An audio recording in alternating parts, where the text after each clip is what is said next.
Welcome to Forever Exiled, a Path of Exile podcast. I'm Tags, aka Justin. And I'm Tyler, Wrecker of Days. Welcome to a special edition, episode 17 of Forever Exiled. Today is, it's a special day, Ty. Yes, it is. It's Path of Exile Players Christmas. We get it 4 times a year.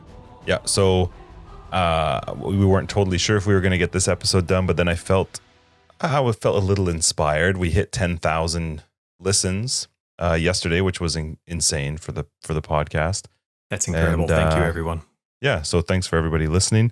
So not only are we doing this super awesome extra episode that we're going to try and edit and have out right away, which is awesome. I'm really, really happy about. But also we're going to have a private league this league. So that's pretty sweet. We're going to do a Forever Exiled soft core because we're not crazy. We like to play like normal people. We want to like the game at the end of the league. That's right. So you can find the link to our Discord in show notes, Twitter, all that kind of stuff. And within Discord is the link if you want to join up with our private league for 3.10. Awesome. So patch notes, 3.10 patch notes are out. We've obviously had a bit of a discussion regarding some of the stuff for 3.10 coming up and some of the different things that we've been privy to so far. But this is what I look forward to for the leagues. Hands down, me too. Yeah.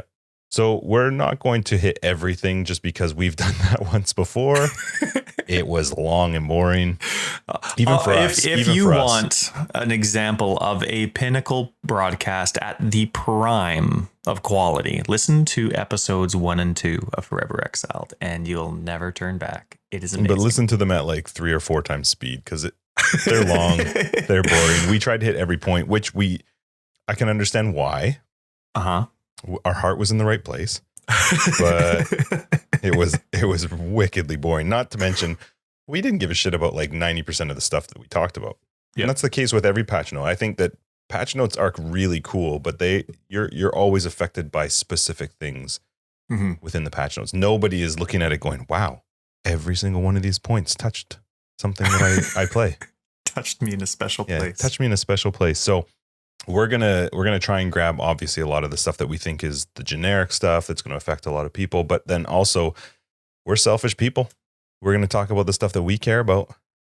Right? Filters. Yeah, thank God. I don't think that's really in here. That's a whole separate thing. I'm going to come up with a song, a little like theme that I feel like I'm walking around town with, and I'm going to add that to our podcast every now and then. We're going to start a secondary podcast that's just about Path of Exile filters. And it'll start with me introing, and then I just will leave the room. And then I'll come back 3 hours later and be like, oh, you're done? Okay, good. I'll stop. That's right. I'll have my 3 listens an episode. Yeah. So and they will be special people, and I will love them. It's funny how many people actually comment on filters. Okay, so let's hop right into it. So I know you have one. Well, I guess we should start at the top, eh? Yeah. I wanted to point out, I just think it's awesome. Like GGG, I've mentioned many times that GGG really cares about communicating with people, including in their content. But they put in a lot of effort into these announcements and into their patch notes, dev manifestos. There's a lot of people that touch them and a lot of people that have yeses and nos and how it's properly worded and stuff. And I love that they add humor to it. Every patch notes, you'll find little tidbits of people that either have a long history of dealing with the community with this issue that may have been around for years or just a patch or two, but they have some pretty funny humor that we'll point out 1 or 2, not all of them, but I just want to add that I really enjoy their humor in their patch notes. Yeah, reading through the patch notes is a lot of fun just because you can find little quirks. Yeah. All right, how about her? Where do you want to start? Well, their first section was major new content and features. And so some of those were the very new skills.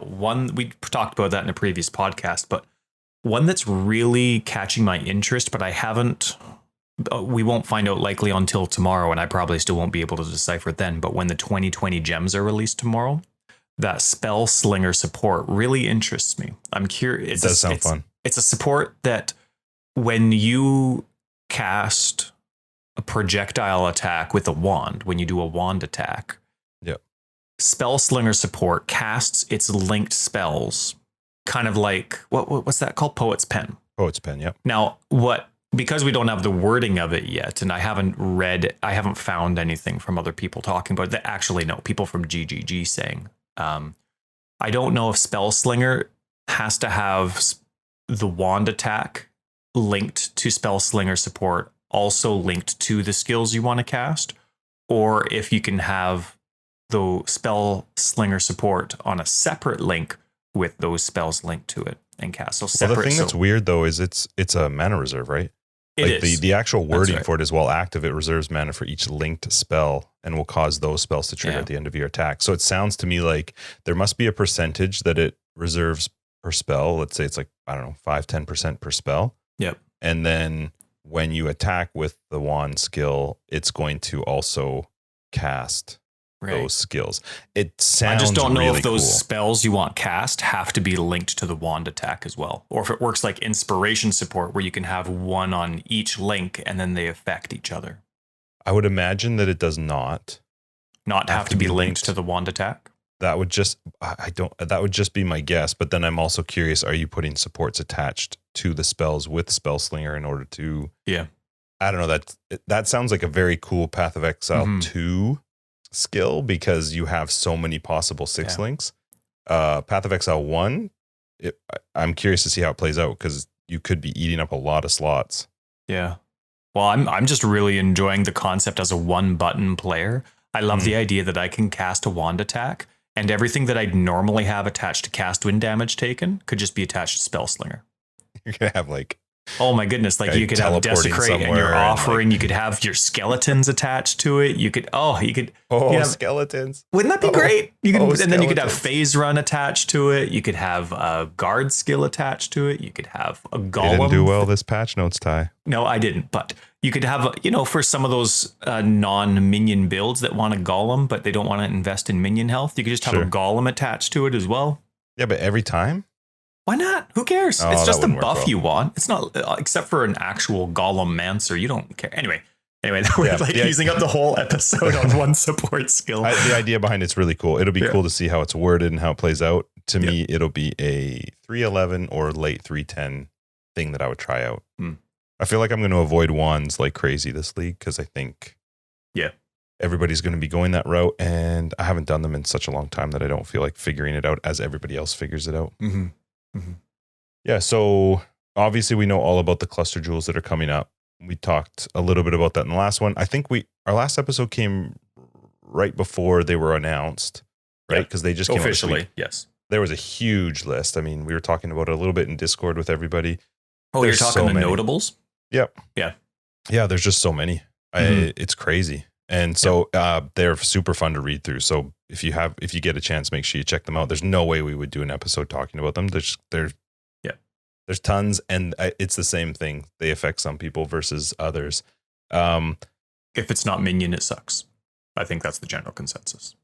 Well, I think I don't know. I don't know if after the end of these patch notes, it'll still be the same feeling. So we actually had a slight discussion right before we got on here regarding the wording of how the passive refunding these clusters. Refunding, that's right. How that works. So the way that they word it in their thing, I'll just read it real quick. So allocating the passives on the jewels work just like allocating normal passives. If you want to refund passives allocated on these jewels, you only have to pay 1 refund point for the entire jewel. Note that you have to refund all passives on a jewel if you wish to remove the jewel from the tree.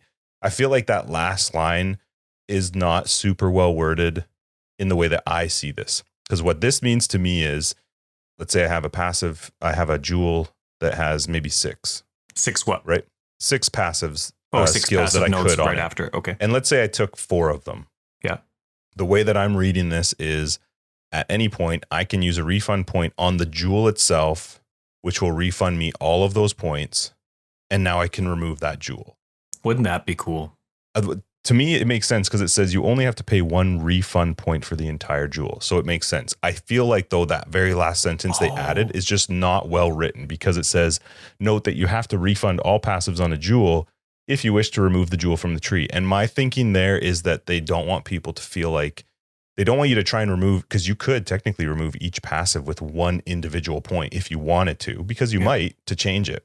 But what they're trying to say to you is, if you want to take the jewel out, You just need to refund the jewel itself and you'll get all those points back. Yeah.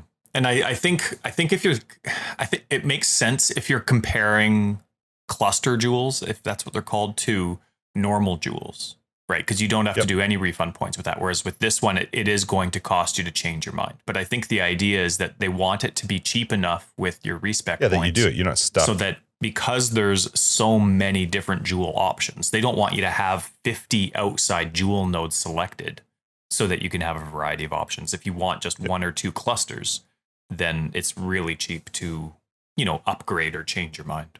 Yep. No, I like it. I think it's good. Mm-hmm. I think just the way that it's worded makes it slightly confusing, but I think the idea that it's just one to refund the jewel is awesome. Yeah. And I imagine that doesn't count for jewel on jewel. Like you probably have to remove the furthest one out first, and then you would remove the in towards the tree. Yeah. So, but it's still nice that it's thoughtful and cheap. I'm quite excited about the whole jewel system, which is why I might barely touch standard this league. But they also released a whole bunch of other new stuff. Like, they always come out with new div cards, new uniques, and I'm like you. I wish more of the game was like this. I wish they did less reveals, though I understand that's contrary to how marketing works and money comes in, but I really like it when they release new content in game and don't show it. They just say, I'm happy they do it. Here's 20 new uniques. Enjoy them. I don't think you could do it with more than what they do. I think what they do is awesome. Yeah. They don't tell you uniques. They don't tell you cards. They just say, there's whatever it is, 14 new uniques, and I don't remember how many div cards. Yep. And it's like, go find them. I really appreciate that because it just adds a little bit of fun to exploring, but then also there's a community feel to it because somebody on Reddit is just like, oh my God, look what I found. I love that. I think it's fun. Yeah, me too. Yep. And then they added some new, was it new Rogue Exiles? Yeah, they added a couple more Rogue Exiles. I do like Rogue Exiles. To me, they're one of my favorite parts of the game. I just love like random boss encounters. I love like breach bosses, and I like them. It's definitely not one of my favorite parts of the game. That's I just when I'm mapping, I just want it to be like boss after boss after tough character, and I think Rogue Exiles are kind of a part of that. They're like this little mini boss among a whole bunch of minions, and I just wish they were a little bit harder. But every time they add more, I get pretty excited. Yeah. So let's get into some of the minor content. I'm gonna bump this one just because I think we actually talked about this last episode. We know there's a lot of new specters. They're rebalanced, they improve them. I like that they're making old ones use new skills that they weren't using before. Like they've updated a lot of them. I think that's awesome. And then, well, actually, you go on to the next one because you like these weird zombie things. Well, here's the thing, though. Later on, we'll find out that minions. It's not that bad.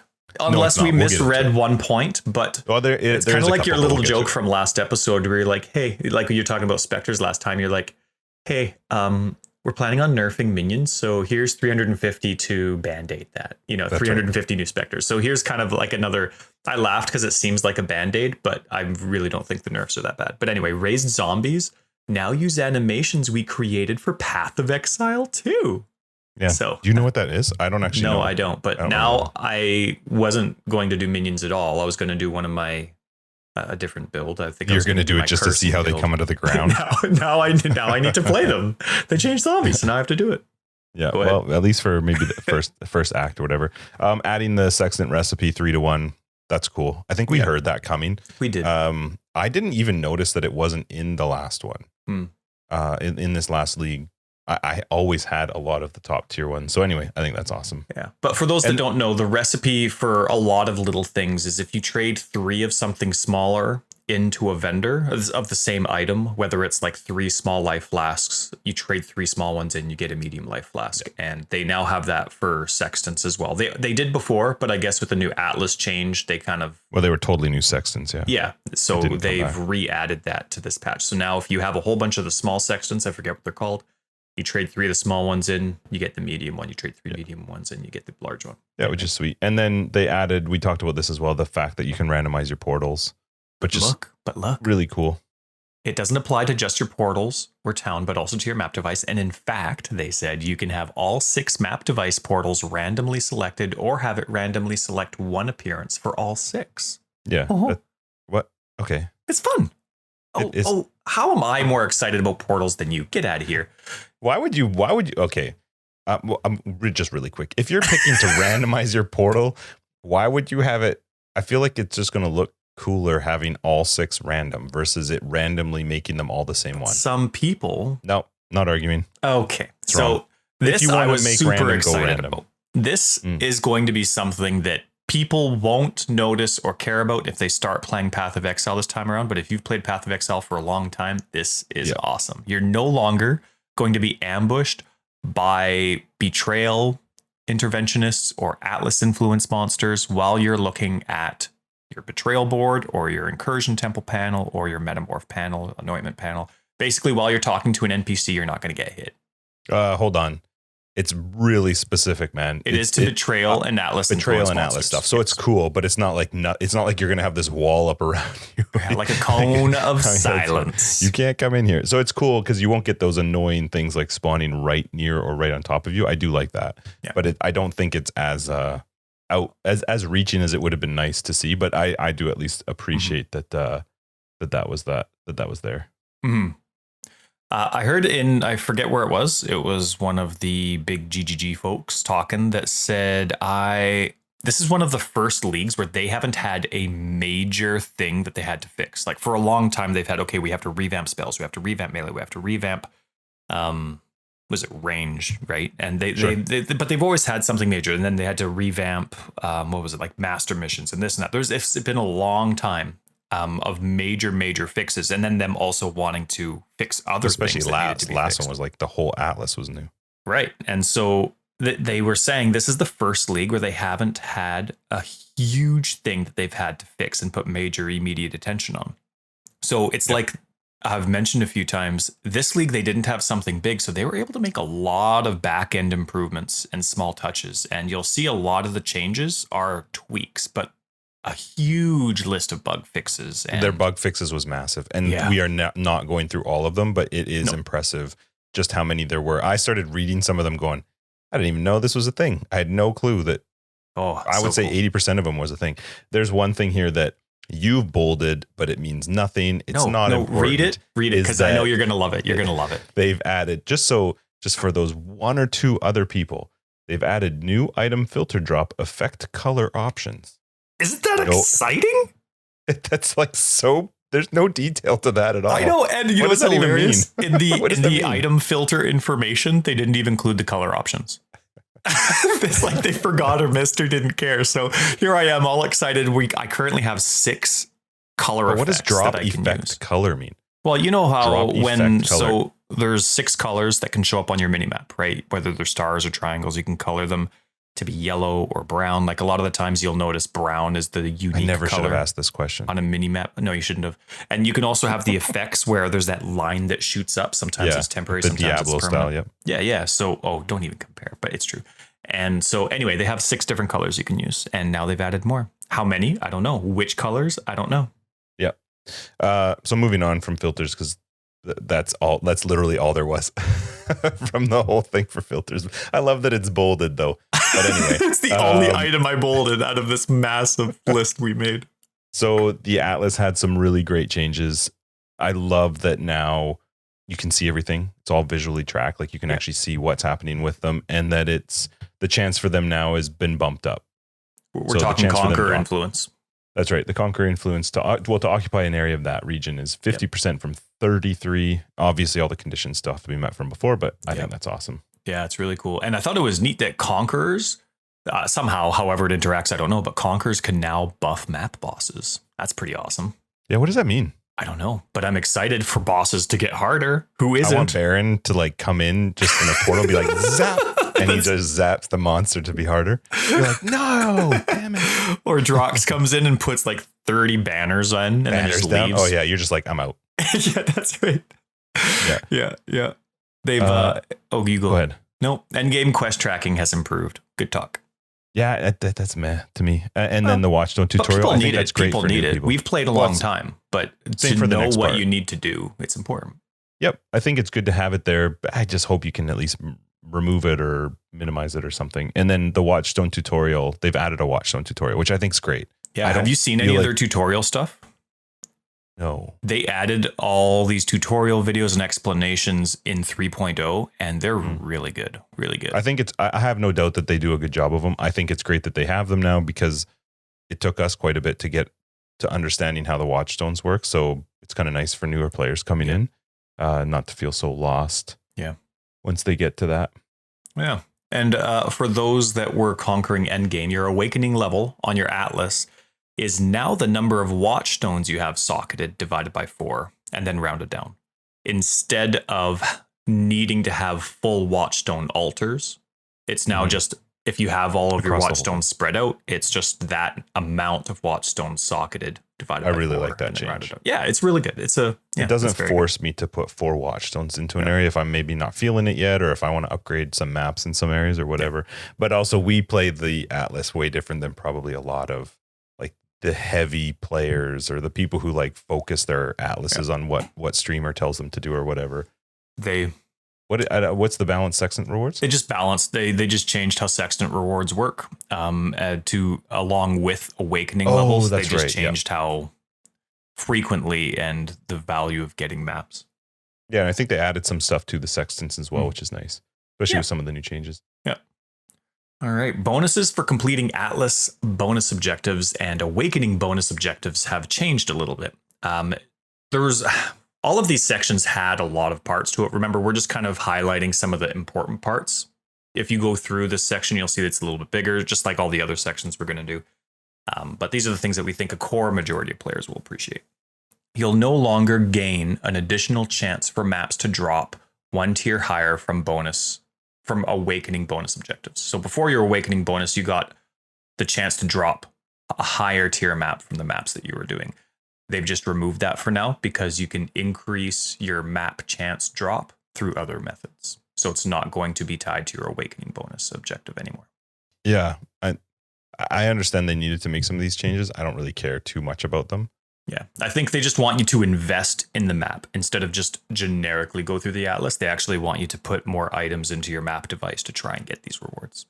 Yeah, I mean, this part, though, they straight up just like removed all the side of bonuses to getting maps. Because now the Awakener bonus is like an increased chance to get an Atlas mission. Yeah. And I think a map mod effect, it like affects the map mods or something. But yeah, which I'm fine with.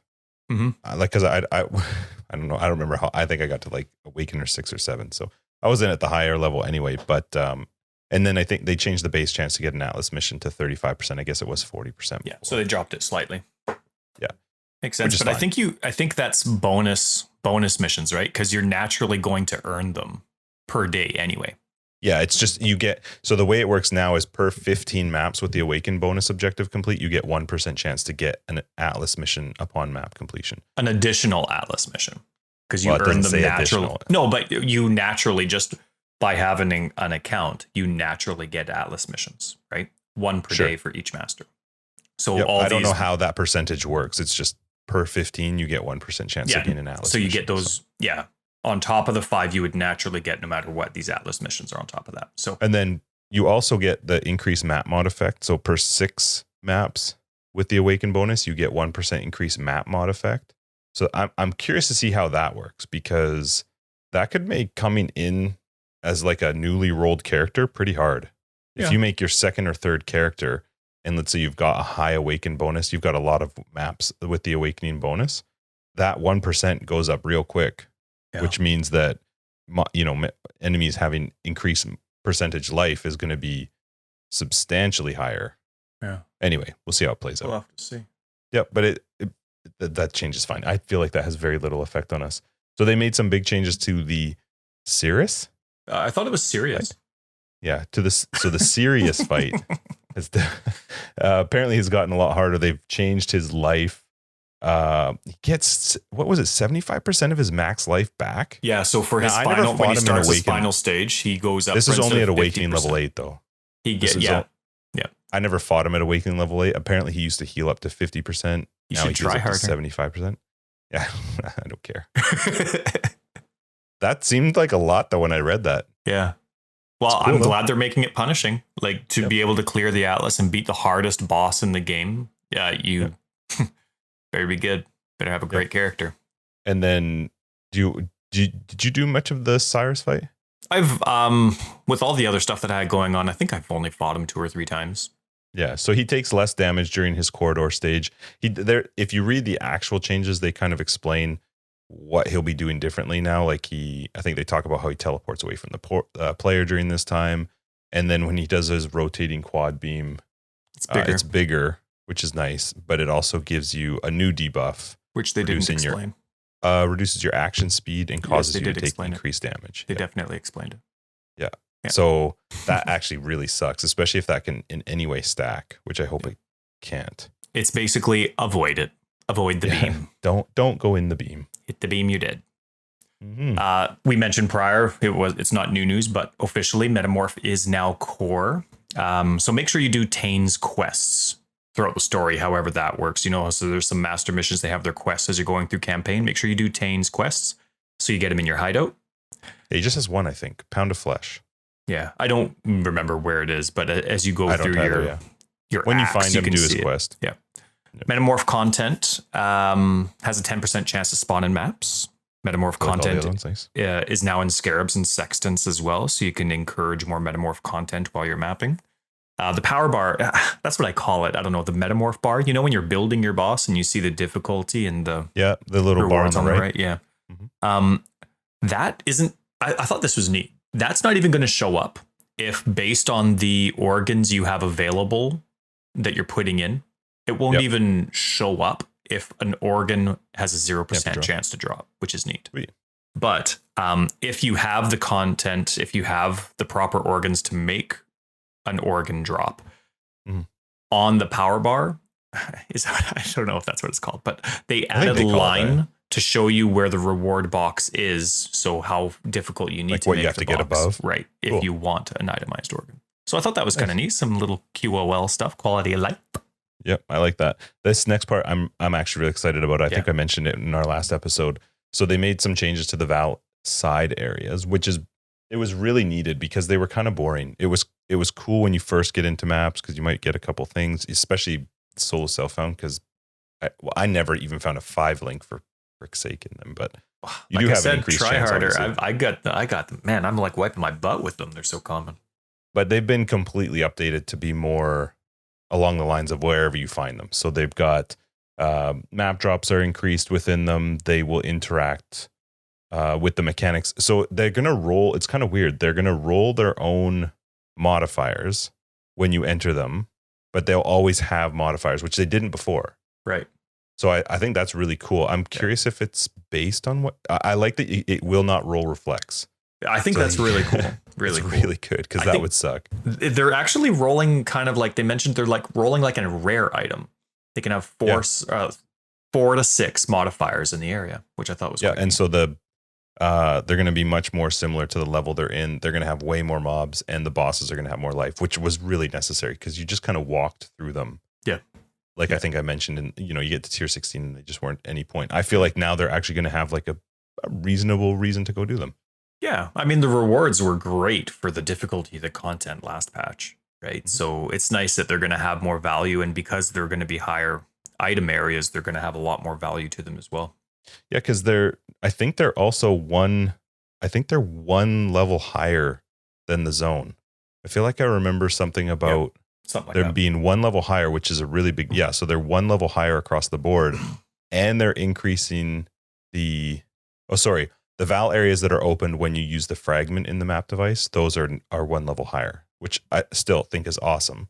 That's right. But when they're also increasing how many mobs are going to be inside them, it just, to me, it makes them a whole lot better. And I think it's coming up later. I don't remember when, but to me, that there was a ton of changes to the temple, and that's the same way for me. Yeah. And for those that don't know, there's a lot of things you can add to your map device alongside your map that will make it more difficult or improve the quality of it. So if you're not familiar with that, or if you're not used to slightly investing into your map rolls as you do your mapping, go check out the wiki and see the different types of things that you can add, because those Val fragments are something that can just increase the quality of a map right away. Or not quality, the quantity, not quality. But anyway, just something to consider. Character balance had actually a pretty small section, but a couple of the things that I quite liked about it. The increases and reductions to reflect damage now also affect your minions. Okay, so I take it back. I don't like that, but it makes sense. So many things prior to this league only affected players, like temporal chains, for example. I'd be like, okay, my zombies aren't getting affected, so let's go. So, I mean, it's good, but it sucks. Wand attack projectiles are now larger, so that's a thing. That's cool. Well, yeah, I guess. I mean, that's going to end up just being a skill balance individually over time. But in general, they wanted, as we can tell from other changes that they made, wand attacks, or they want it to become just as common as every other type of skill. They mention it's for collision detection, which with monsters, which makes sense. Although I always wondered, not specifically this one, but like Soul Rend. I always wondered how that thing had such a massive hitbox. Yeah. So now it's also going to visually apply to its actual AoE. Elusive got hit pretty hard. Well, depending on what you used it for. Elusive gives players, it's a skill or buff that gives players movement speed and attack and spell dodge. And its movement speed and dodges all got decreased by 5%. Actually, I think movement speed got decreased to 10%. Yeah. It went down to 20%, but the dodges went down by 5%. And then for those that are into the Scorch and Brittle, they've been improved a lot so that they're used more.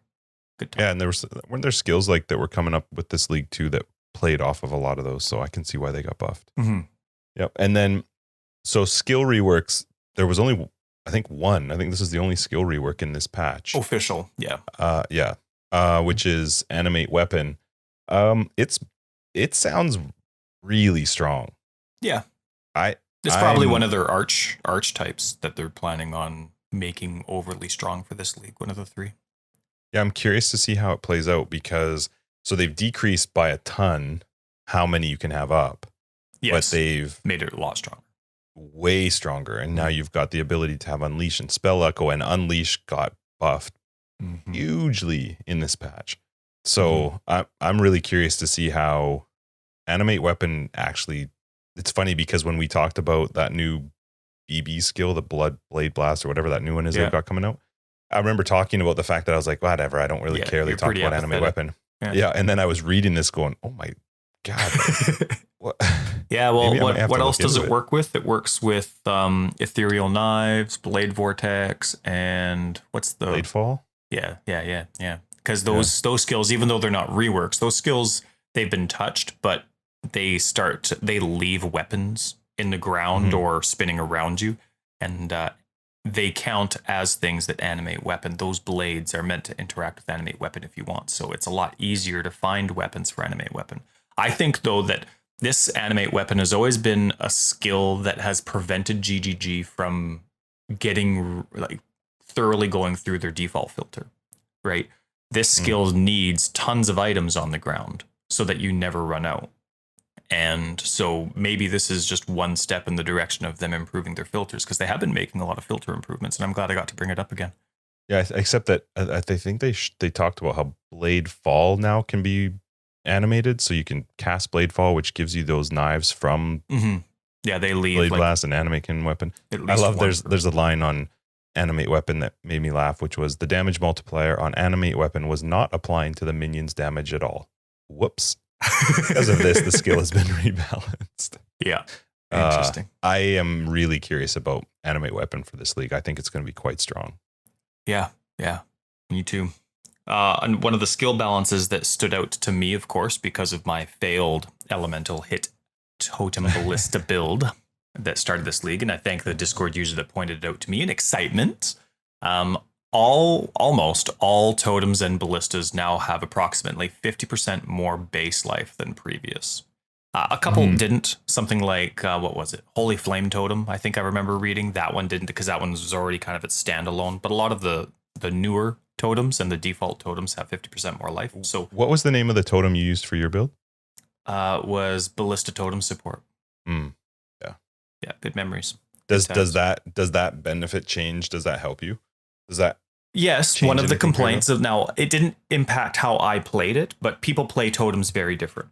I would play my totem builds. I'm running in a circle. Like if it's a boss, I'm just running in a make-believe circle and I'm just right-clicking my totem.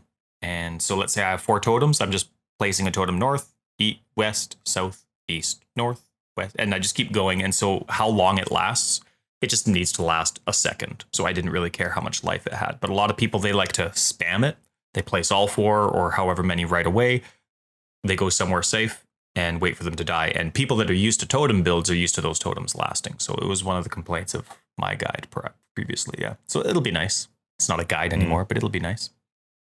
So let's see. I didn't list every single detail and percentage change. But so listen up. If there were certain skills that you were considering or that you were thinking about, I've made list for the ones that just got buffed, the ones that just got decreased. And remember, this is all for balance. Don't get all pissy because your build's not going to be as strong, right? They're always trying to make it balanced. So it's skills that have been improved for balance are the following: artillery ballistas, ballista totem support, dash, flame dash, frost blink, lightning warp, shield charge, shrapnel ballista, unleash support, and awakened unleash support, and vow flame blast. All those have been improved substantially. Okay, so I'm gonna throw in a couple 2 cents here. To me, Dash's bonus was, or improve or whatever you want to call it, was kind of meh. Mm-hmm. Like it's cool because it's a percentage increase as it levels, but it was kind of minor. Unleash is super strong this league. Yeah, like it's going to be. I think it's going to be a really strong support this league. Yeah. And then I think Val Flame Blast as well is going to be. I don't know a whole lot about Flame Blast on its own, but just it's bigger AoE. The Val Flame Blast is nuts. It increased what its base damage and its AoE. And the normal Flame Blast had that one's a little bit lower here, but it says that its base radius was lowered, but it does get bigger as it levels. So it's just not as overpowered for leveling anymore. Yeah. And then there's only a few of these that I really care about. So I'm going to actually give, like, Unleash. I have to just say what the change was for it. So it causes spells now to deal 20% less damage when reoccurring at gem level 1, which used to be 35%. So it's gone 15% stronger. You've basically gained 15% damage, up to 11% at level 20 from 26%. Like that, that's just crazy. That is such a huge amount. And then obviously Awakened Unleash is just like ridiculously stronger. Like 8% at level 5 from 23. Yep. Like it's very, very, very, very strong. Mm-hmm. But Unleash is going to be awesome this league. So anyway, that's I agree with the other ones for, sort of what was improved for balance. Yep. I'm trying to emphasize balance because there's a lot of people that have a negative connotation to nerfing, but not with GGG. I don't think there was a whole lot of like serious buffs or nerfs. I think Unleash to me, and obviously the big change to animate weapon was a big difference, but I didn't see any skills that like really stood out like, oh, that's going to be really, really strong. I did see one on the other side. You can hit up now. Well, decreases in balance are, now remember, listen up in case you're thinking of specific skills for your builds: Herald of Agony, Precision, Raise Spectre, minion, Raise Zombie, minion, Spirit Offering got crushed, minion, Summon Carrion Golem, minion, Summon Holy Relic, minion, Summon Skeletons, minion. Now, here's the thing though. I was expecting a very different, like a lot of those are minor decreases. Herald of Agony got hit pretty good for base. Raise Zombie though, I was expecting major damage to be lowered quite a lot. The only change to Raise Zombie, which of course is a personal favorite of mine, was they just lowered the maximum amount of natural zombies. Sure. And I thought that was perfect. What a great way to not mess over how your individual zombie goes. Like, think of it. If each zombie is doing 30,000 damage, right? You're not changing. So now I don't need 7 zombies to do really well. It's gone from 7 as my max zombies to 6. But I thought that was a perfect way to lower a build's damage, but not screw with an individual zombie. I thought that was awesome. So I agree. I think I was expecting more from zombies. With that said, I feel like this change affects your zombie build less than probably a lot of other people's zombie builds. And that's because you don't build around uniques. Yep. If you were building around uniques and you were going zombies, some of these upcoming item nerfs will very, very much hurt your build. Mm-hmm. Hugely. If you weren't focused on uniques, then I don't think having that, you can still get the +1 on helmet. You can't, they've removed it from the item, from the chest now. But I don't even think that was part of your builds ever. No, I intentionally don't go out planning for any uniques at all. If they come, sure. But like I can imagine lowering I guess it doesn't even affect Montecruel's grass because you're going from an odd number to an even number and Montecruel's rounds down. So you're still going with 3 if you were focused on Baron and +1 on chest, you probably got hurt quite a bit by some of these upcoming changes. Yeah, that was a big one that I think that's what they did instead was, yes, they did nerf some minions. I mean, they really, really nerfed skeletons, which is weird. Was that like a big thing? Can you read that for us? The summon skeletons has something in there that makes it sound like it's generic for everything, but they have weird wording on some of their minion gems to make it think that it's specific. So the changes that they have is damage dealt by minions at all gem levels has been lowered by approximately 40%. This change isn't visible on the gem as it is a property of the minion itself and does not affect skeleton mages or any other non-basic skeleton minions summoned by Val Summon Skeletons. So to me, when I first read that, I was like, is this applying to all minions across the board? But I don't think it is. I think it's applying to all, because you summon skeletons in a group, right? Yeah, as the new gem that came out a couple leagues ago, as it levels, you summon more than one at a time. More. Sure. So that to me makes sense. I didn't realize that they were the big strong thing for minions. Well, Val Skeletons is only in my build for the Val version, and it is so strong. And when you have a Val skill that's constantly moving up, especially when you're hitting unique enemies, and it's just based on how much you're hitting them. And it's like you have, 15 minions going bang, bang, bang, bang, bang, bang, bang. My Val Skeletons is even with the cooldown, even with what do they call that? The debuff period? What do they call that when the Val skill's waiting for its recharge? Yeah, I know what you're talking about. I can't remember what it's called either. Anyway, that moment is basically the second that's done. If you have a many minion build, the second it's available to start charging, it's instantly charged and you're bringing out another 40 skeletons. Mm-hmm. I mean, that's the Val version. And you can, as we saw with Flame Blast, you can change both versions individually. But yeah, pretty strong. Summon Holy Relic got hit pretty hard too. But anyway, it did. I actually thought so. Again, I'm going to just throw in my 2 cents on a couple of these. Herald of Agony actually was a pretty big nerf to Herald of Agony because because it's not, like if you read it, it's like, oh, well, it only went from 12 to 9%. But you have to remember that that's per virulence or whatever you want to call it. Yep. So that actually does stack up to quite a bit less damage. Precision, I get it that it's a debuff, but it's a debuff to the people who were just scamming and taking a level 1 precision. Like what was happening is people would go, I can take level 1 precision and I'm getting 40% increased critical strike chance, never level it up, and it's totally fine. So the fact that all they're doing is they're dropping it down to 20% at level 1 from 40%. Yeah. The level 20 is still, it's like a 1. I don't know. I understand why they dropped it. Yeah. No, they dropped it 1%. It's a little weird. I don't know why they did that. 58% at level 20. Yeah, it's kind of weird. I feel like they should have just kept that at the same. But I 100% understand why they would have done that to precision because it was I did it in some of my builds. Like you take a level 1 precision and that's a ton of critical strike chance for a very, very little, a very little that you're having to put in. I don't remember. Do you use Spirit Offering in your build? Oh my goodness. It's my favorite offering by far. And it got murdered. I'm surprised they just didn't call it a different offering. Like we just deleted it.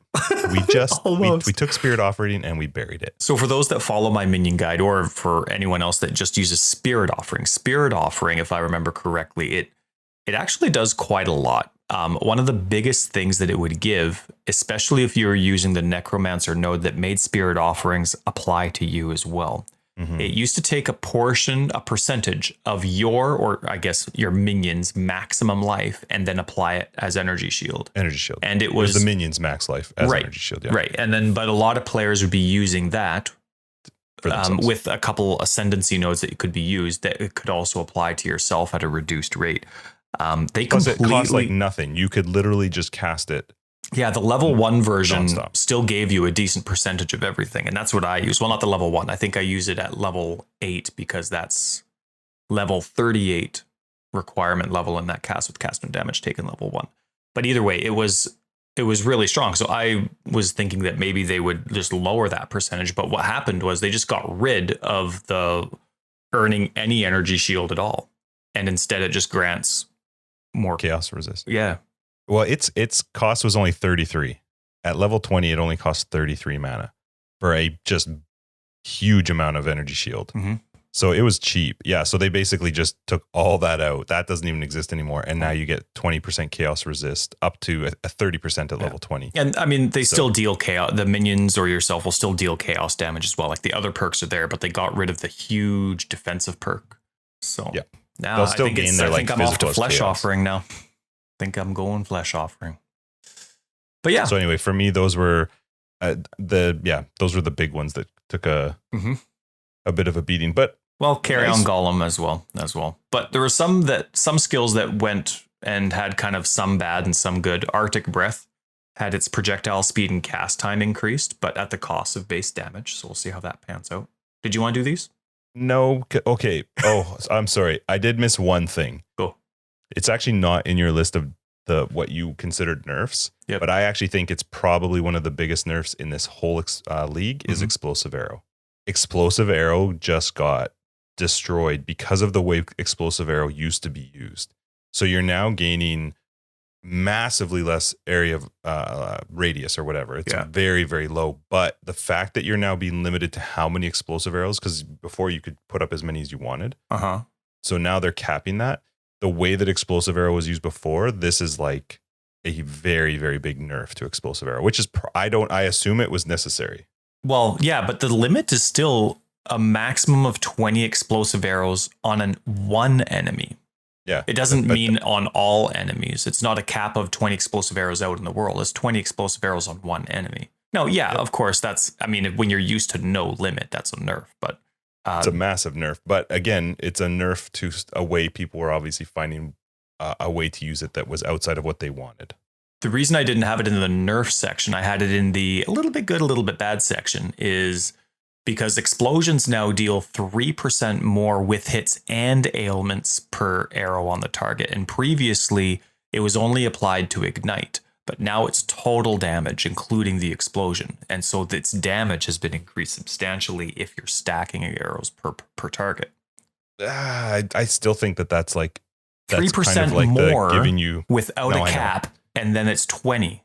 Like you could have 60% more damage with your hits. No, it's like it's equivalent to here's 350 specters because we're about to kill minions. Because not only that, if you were using Explosive Arrow as a way to clear, that reduction in radius is really big. So I feel like Explosive Arrow is, and I'm not disagreeing with it because again, I don't know all the things people were using it for, but I don't think that 3% more damage with hits and ailments per arrow comes even close to what was taken, what's being removed from it.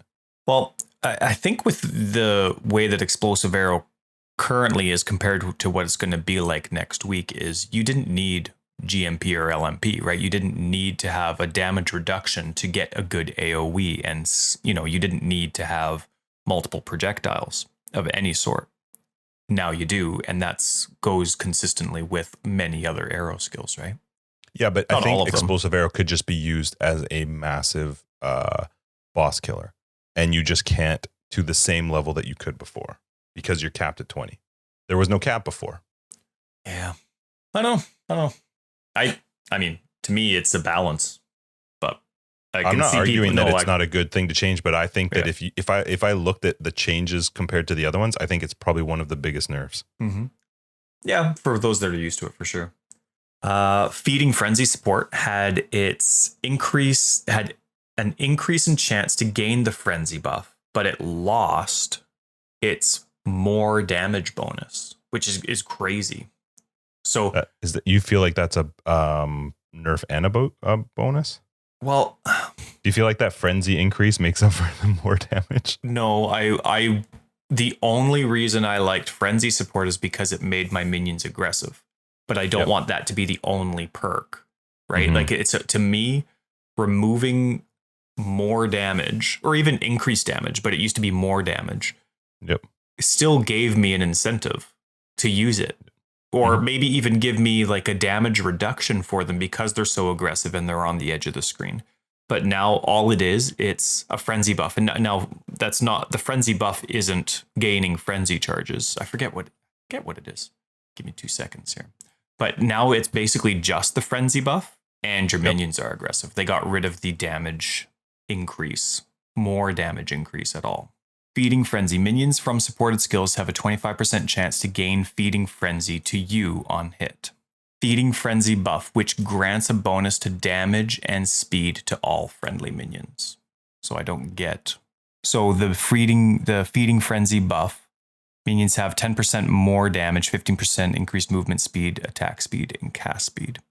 So they've just got the movement speed, attack speed, cast speed. Mm-hmm. And then they also had minions from supported skills deal more damage while you have Feeding Frenzy. So it's a minor amount. So they still have the more damage from Feeding Frenzy, but not the extra damage that they had on top of it. What else we have? Flame Blast. We already touched on it, but it has a lower base radius, but it gains more radius as it levels. Yep. And Pyroclast... Gets to it faster too. Yeah. And Pyroclast Mine, you need more mines to get additional projectiles, but there's a faster cast time. Cool. Yep. Let's hop down to Ascendancy balances. Okay, sounds good. Yeah, there really wasn't many passive tree balances, hey? It ended up being a very unmodified tree for the most part. Which is kind of nice. The Necromancer got 2 changes to 2 of their skills. Bone Barrier got nerfed just a little bit. It no longer gives any elemental resists, and it's lowered the amount of life and ES recovery that it gives minions, but it didn't get rid of the buffs that it gives the players, which is nice. Commander of Darkness, that gives bonus damage and resists to you and allies, and Commander of Darkness has its resist benefit increased to 30% instead of 20%, so you now give 30% resist to all your friends. Yeah. Now you can hit the rest of the ascendancies because there weren't any that I actually cared too much about. The Assassin, Opportunistic, Ambush, and Assassinate in the Assassin Ascendancy, they give 25% more damage instead of 20%. And Mistwalker, with the Assassin Ascendancy, now grants 15% increased attack speed and cast speed while elusive instead of 20%. And then there was only one other change. So that's interesting. Necromancer, 2 skills were just tweaked. Assassin, 2 skills tweaked. Guardian, 1 skill tweaked. And it's Radiant Faith. Radiant Faith now grants less energy shield based on the amount of mana reserved.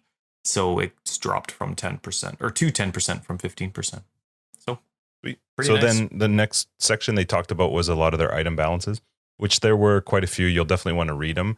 I think we each had one that we added to this list. Yeah. So why don't you go first? But there's a ton. There's lots. There's a ton. Lots. We would have, this would be an 8-hour episode if we touched on every point, kind of like our first episode, huh? So my standout was that bows can now roll a high level suffix, which causes them to fire 2 additional arrows. And I love that. Because a lot of the times when people are looking for their bow builds, they're looking for a way to implement multiple arrows without needing to have the damage reduction of greater or lesser multiple projectiles. So I really like that there's an opportunity to get that with an alteration and then just regal it. I think that's awesome. So for me, it was Doriani's Fists. Oh, you went through the unique section, eh?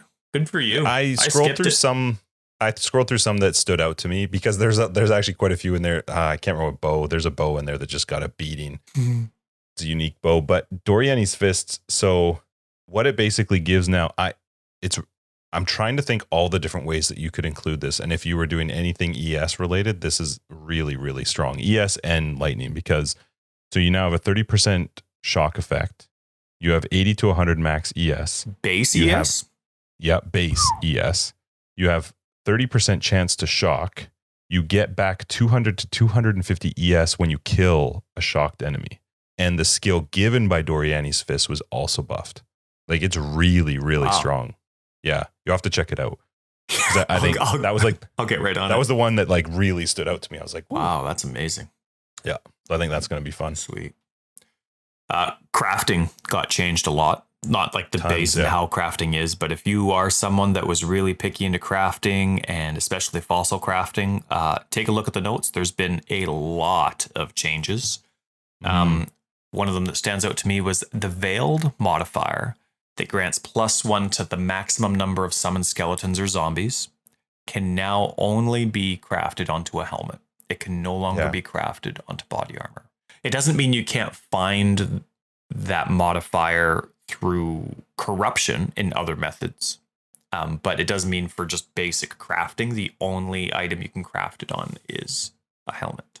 So now you're looking at a bone helmet with a max implicit and +3 to your socketed minion gems and +1 to zombies and skeletons. Oh man, that's gonna be a pricey one. Yeah, for crafting, for me, the fossil crafting is the only one that actually stood out, and literally exactly what they wrote is kind of perfect to explain. Yeah, like the overall of what they've done to fossil crafting. So basically, what they said is, we want crafting to be a way to get great items, but not the only way to get the very best items. Fossil crafting in particular was the only way to obtain a large number of very desirable mods. We've done away with all fossil exclusive mods except those found on faceted, bloodstained, and hollow fossils, and moved a number of them to other sources. So they're not, it's not like they're I don't know how to, they're not screwing fossil crafting. Right. Fossil crafting still has its benefit, but what they've just done is said it's not going to be the only way to get some of those really good mods, which I think is good. Mm-hmm. Actually, like, fossil crafting to me was frustrating because it meant that in Delve, I had to be very focused on side areas. Yeah. And I was just fighting to get down to the freaking deeper levels. I don't know how these people get down to 10,000 depth or whatever. Psychopaths, but though I still like it when we're playing and we're 2 months into a league and all of a sudden you see this yellow text at the top that says, this player made it to depth 6,000 solo. I'm like, oh, good for you, whoever you are, playing 2 months later. Good for you. As I'm like trying to crack 100. Well, no, 100's super easy for you, but I know what you mean. But yeah, we're not anywhere close to where they are. No, 100. Come on, you could do that with your eyes closed. But Hunter and Warlord have a couple new influence mods for gloves, which is nice. And there's even a new higher tier of max resist mods on influenced items for boots, gloves, helmets, and shields. So that's, did you see any of the Conquer exalts this league? I didn't see a single one. And I was disappointed because I wanted to see how they worked with my filter. Snuck it in again. I did. I wanted to see how they worked. Maybe they did drop and you just never saw it. But I think, what was it? Squeaky Toy Terror helped us out with that, saying that the shards you get from trading in, they just turn to normal shards. But no, I didn't have a normal one drop. No. Let's see. Unique item balances. Like that list was ginormous. If there's certain uniques, we're not going to list them. If there was a certain unique, just go to the website, go to the patch notes, and Control F and find it. But there were a ton. But one thing that I thought that actually just works for everybody is, if you ever had a unique stone, watchstone drop, they always drop with a number of uses that is a multiple of 3. Neat.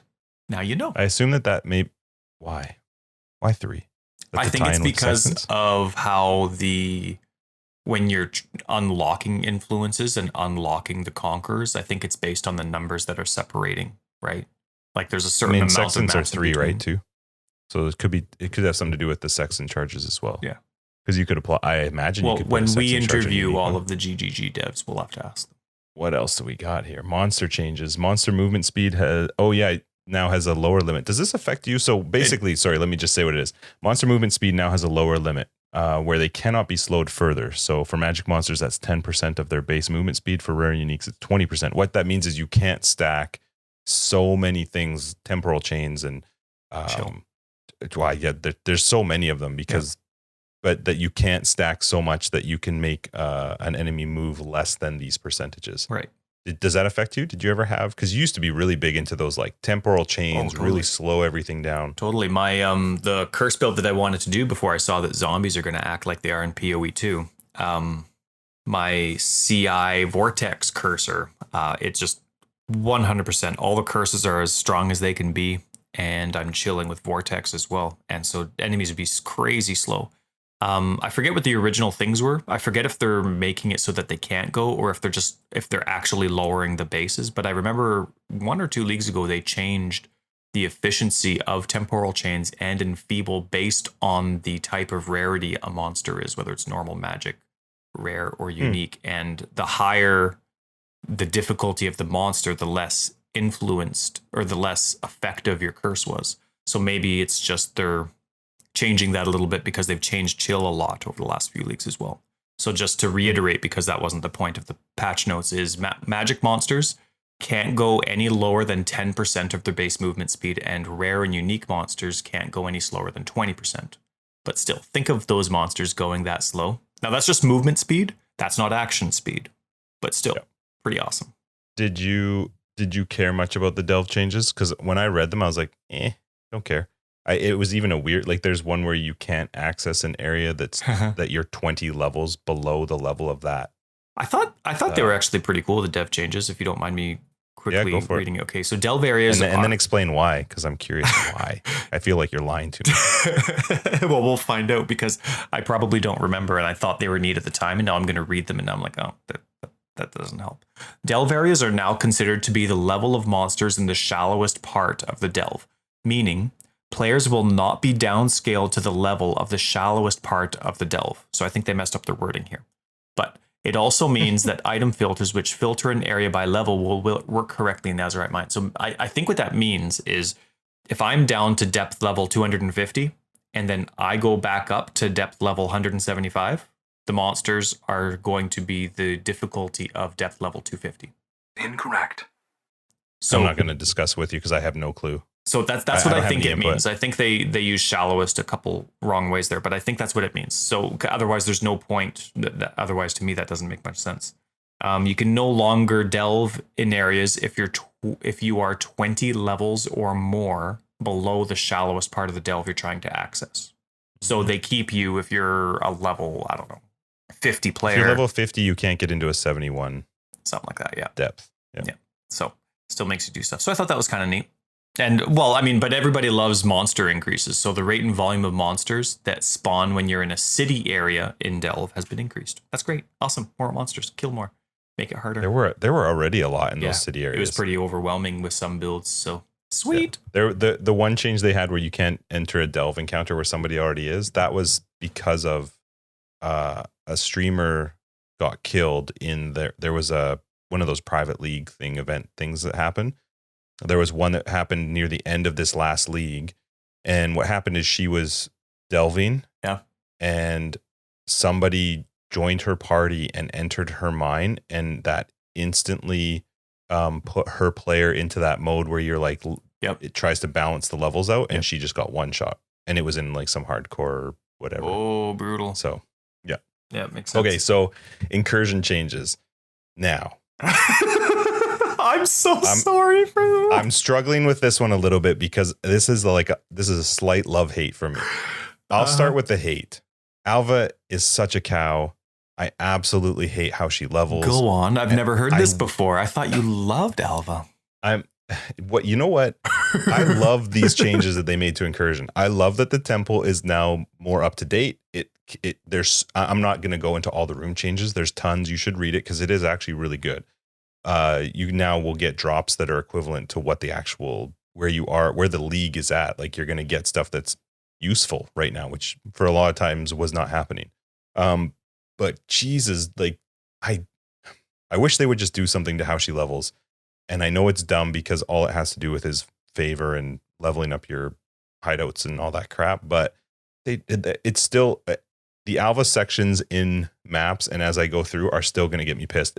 I guarantee it's going to come up in many episodes coming up because we're going to get through the first part of 3.10. We're going to start playing it, and depending on the type of build or what direction we go, I'm going to be pissed off that stupid Alva. I have to go into her stupid rooms and try to level up the temple, and if I can't get through it fast enough, that stupid timer is going to kick me out. So just remember, you promised us that you would make a spreadsheet. I'm making a spreadsheet. Good. On freaking Friday, I'm going to have to start a stupid spreadsheet. Make sure it's public. Which is ridiculous. Make sure you link it for us so we can track your pathetic progress. Yeah, that's exactly what I'm going to do. And it makes me angry that I have to create a spreadsheet. I agree. For a video game. I was disappointed. I saw, like, for those of you that are listening, you can ignore that section of patch notes. Like, you can read it and it's quite interesting, all the changes that they've made, but you can basically just keep playing the temple as Waddle as it is, and it'll just be great. It'll just be better. It'll be harder. You'll get better rewards. So you don't actually have to care about that. You can read it if you're interested, of course. But when I read that, we've heard so many hints of and talks from GGG people saying that it needs to change. It needs to change. And when I saw the encourages and changes section so big, I'm like, oh, Justin, I'm so happy for you. I read it. Nothing. And there was nothing that you cared about. I mean, it's still better. It's still better. It is better. And I understand why they're not doing anything about the stuff that's pissing me off. But yeah, anyway, once she's level 7, I'm not going to care anymore. I'm going to be like, you bunch of babies. Who cares? Just level her. You know what? Till that point, just though, play some standard. Just play some standard and relax. I had to log into standard today just because I couldn't log into my character in the other one. And I opened the stash tab just out of curiosity. Oh my God. The tabs just scroll for days. I can imagine. I think you have like 40 tabs per league. Yeah, it just kept going. Yeah. And then, I mean, what, you've played for 100 leagues already? Anyway, all right, knock out some of these map changes. All right. So they've made several large adjustments to map boss life. Remember in a previous, it might have even just been the last one. Yeah, it was the last league. They said that they really buffed a lot of bosses and it was going to be an incremental increase as they're going to be changing all the other bosses until POE 2. So it's going to be a process. So they added and they made certain bosses a lot more difficult, or at least just added a lot more life to a lot of these bosses. Feel free to read the notes for them. The list was actually pretty extensive and I'm really excited to fight them. Maps offered as part of a Xana mission will now inherit the awakening level of the map Xana is standing in. Neat. Yep. Xana's level is now based on the number of bonus objectives you have completed, rather than the number of maps completed on your atlas. So bonus objectives and awakening levels and awakening level objectives are turning into a really big deal. So don't ignore them as you're going through if you're an apathetic mapper. The Shaper, you liked this one. Okay. The Shaper now takes significantly reduced damage at the start of each phase, which does taper off over 8 seconds. Okay. I don't think on any of your other ones I'm going to say anything. Maybe not. This, okay, I'm really glad you said that. Sorry. This is one of the weirdest changes. And I think I'm struggling with it the most because it is 100% targeted at people that I get it. GGG doesn't like the fact that people can like one-shot Shaper or like 5-second kill Shaper. An 8-second delay. Okay. They're going to have to move around for 8 seconds, but they're still going to do it after 8 seconds. The regular player though, I feel like this is a huge kick in the balls because now for someone who already maybe struggles with the Shaper fight or doesn't have the DPS to kill him in 10 seconds, why would you do anything in those 8 seconds? Yeah. If you're already going to be relatively limited in how fast you can kill Shaper, yeah. I really hope that there's some timer or something that shows it so that I'm not popping all my flasks, hitting a bunch of my skills only to sit there for 8 seconds and do dick all the damage. And then I'm like, well, what am I supposed to do now? Yeah, it's not even like it was it wasn't even timed to a basic flask duration, right? No, I feel like this was a really big kick to the normal player. Yeah. In order to slightly nerf those few very, very like specific builds that are doing just way too much Shaper damage. I don't know that there's another fix. I get it. I think I know. They're fixing it in Path of Exile too. To make a boss battle difficult doesn't mean it can't take damage. It means the window for it taking damage is less. So you don't make you make its tells for its skills different. You make its skills hit harder but last shorter, or you make it react quicker or turn around faster, you know what I mean? Or be able to move its beam around, something like that. So the player's being more defensive for more of the battle. And then even when they are offensive, the window is smaller. And yeah, but then you introduce the possibility of immunity phases, which everybody hates. You could do all that stuff with no immunity phases. Well, but if you have built a build that is just focused on monstrous burst damage. That what you're suggesting, I get it, but that doesn't change the fact that if I have enough damage, I can kill him in 10 seconds. And so their solution is, well, we make him take reduced damage over the first 8 seconds. Well, look, all I feel like, go ahead. All I feel like it's done is just extended how long the fight's going to take. Yeah. Because for the first 8 seconds, you should just do nothing in that fight. Right. And you're doing stuff that normally you would be able to hit them. It's, you know, you're running around. Now, here's the thing, though. Like, it's not like they're standing still for 8 seconds, right? They're still doing their normal stuff.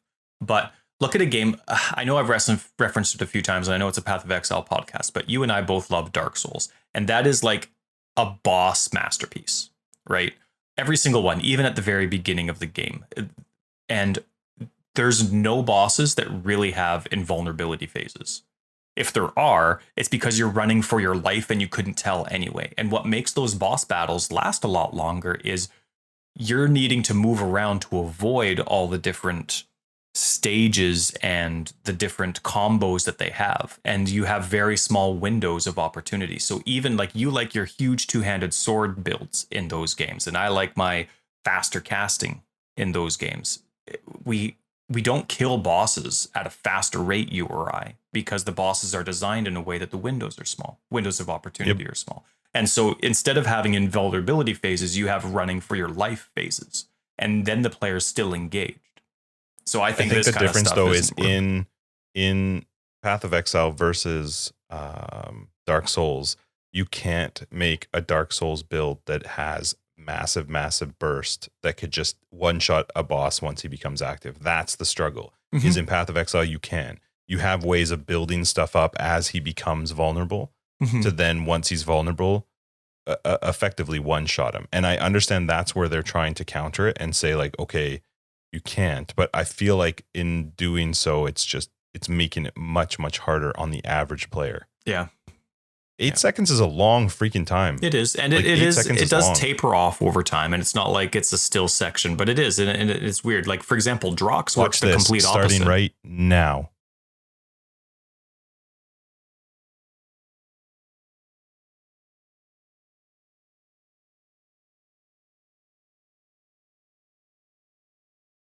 Eight seconds. Wow. Like, and now we're doing normal damage.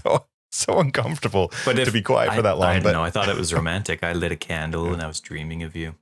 Anyway, but if you look at Drox, it does the opposite thing, right? Drox takes less damage or it takes more damage at the beginning stage. And as the stages go, he takes less and less and less damage in that. Well, based on what's around him, he does. Yeah. Well, but still, it's based on his like things he puts down. I like that better than just flat out saying, hey, for 8 seconds, you're going to take reduced damage. Yeah. And I get it. It will taper off. Great. Yeah. I like that it will taper off, but 8 seconds is flipping long. Yeah. They've also, that wasn't the only thing, but though that one does get us a little bit for some reason. They've improved character visibility in the Drox Bass battle. So that's nice. The Bass battle? The Bass battle. Yeah, I'm from Baston. Smart Pack. The Veritania, the Redeemer, will now move out of the storm more reliably. Well, that part's nice. Yeah, I feel like it shouldn't take 3 months to get there, though. Baron, the Crusader's mana runes. Oh, the Baron, the Crusader man. Okay. Baron, you know those mana runes, the squares that he casts? They don't stick around after he's been killed. Did you notice that in Drox, they didn't say anything about his stupid enemies won't continue to come at you? Yes, I did notice that Drox's enemies are still going to rush at you as you're interacting. Well, maybe not. Maybe they're influenced, right? And so maybe it's not because you're dealing with the Watch Stone. Anyway, altar. We'll find out. The bosses of the Val Pyramid. This has been like 3 years coming. The bosses of the Val Pyramid will now spawn much more quickly. Yep. And entrances, NPC locations, and spawn areas no longer have ground effects near them. Fantastic. I assume that's all based on that Sirius fight. Psoriasis fight. Do you want me to fly through the rest? Yeah, let's do it. What do we got? User interface improvements. There are a couple that stood out to me was you can now see all the current Xana map device options immediately upon unlocking the map device. And you can highlight them to see what you need to do to unlock each device. So I thought that was cool. So instead of, cool. Yeah, sure. I like that. I love that. Especially because Fortune. Love it. That's a little strong. Well, no, because I love Fortune favors the brave, right? So for those of you that don't know, when you're in a map device, you can choose to pay a certain extra amount of chaos to add a specific mod to the map. And as you've leveled up Xana completely, there's quite a few different Xana modifiers you can add to the map. Those are listed in the map device themselves. And every league, those change. And they all, depending on the reward that they can give, are cheap or expensive in terms of chaos. I think this one it's 2 chaos to 8 chaos. 2 to 8. That's and right. then there's always an option that says fortune favors the brave. It's 3 chaos, and it'll take any one of those Xana map modifiers and add it to the game. So you could get the 2 cost one, but you could get the 8 cost one. And the awesome thing about that one that I love is that it can add Xana modifiers that you have not unlocked yet. So now to be able to see what they are is nice for someone who doesn't always have them unlocked. Sure. Can we just say Blight at 8 chaos? What are they thinking? Which one's It's Blight? the highest Xana. Is that the one where they come out of the ground? It's where you like talk to Abyss. Cassia. Oh, Talk yeah. to Cassia. Oh, man. 8 chaos? If they didn't split in 4 directions directly from the Pulsey thing, sure. That's way too expensive. I think it goes from like 5 to 8. As long as as long as that one instance doesn't have like 2 boxes at the end. They've also standardized the behavior of instant skills. And so, for example, Vortex, I can just hold the Vortex button down on my Vortex build. And once the cooldown's done, it just keeps casting it. And they've added that ability for a lot of other instant skills now, which is really nice. Imagine Phase Run. You just hold down the Phase Run button and you're just going. That's awesome. Yep. What? It's exciting. Oh, hush your. Okay. So some bug shoutouts. Cool. The bug shoutouts, as we mentioned, this is almost like Massive. A cleanup league, which is insane because it's everybody's cool really excited. Yeah. And so it's huge. No bugs that I've submitted, unfortunately, probably because they're not bugs, but I'm pretty sure that they are. So they fixed a bug which causes passages that were meant to collapse in Abyss. Oh, hang on. This one's. So they fixed a bug which caused passages that were meant to collapse in Abyss areas, or not, but also they did, but also they didn't, but they do now. Make sense? I never experienced that bug in one of the Abysses, but I get it. Yeah. And so it was really funny when I didn't read it, but I read it. So you can input a ha ha ha ha sound effect. I'm not going to edit it either. Fixed a bug where Drox the Warlord would keep his damage reduction effects longer than he should have. Awesome. I feel like that might have been a thing you had. Yeah. Maybe. Every single fight. Fixed a bug that could cause Ballista totem support to magically float. Flying isn't planned until Path of Exile 6. Oh, that's a really funny part that they added. I do. Yeah, it's always funnier when somebody reads it instead of reads it. No, listens to it. Yeah. No, anyway.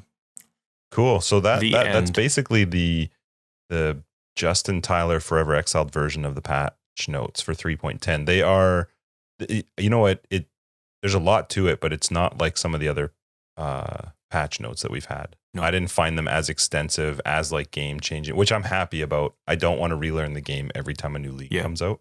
Yeah. So I like when it's like, okay, they're fixing this, they're buffing this, they're adjusting this, but they're not like, hey, welcome to a brand new game. Yep. You're going to have to figure it out. So I was quite happy with the patch notes. Nothing I cared about got nerfed. So yeah, me neither. Not again. No, that's not 2 leagues in a row for me. Not at all. I feel like though, even with you, minions are still not going to be hit to a point where they were before they got buffed. Before 3.8? Yeah.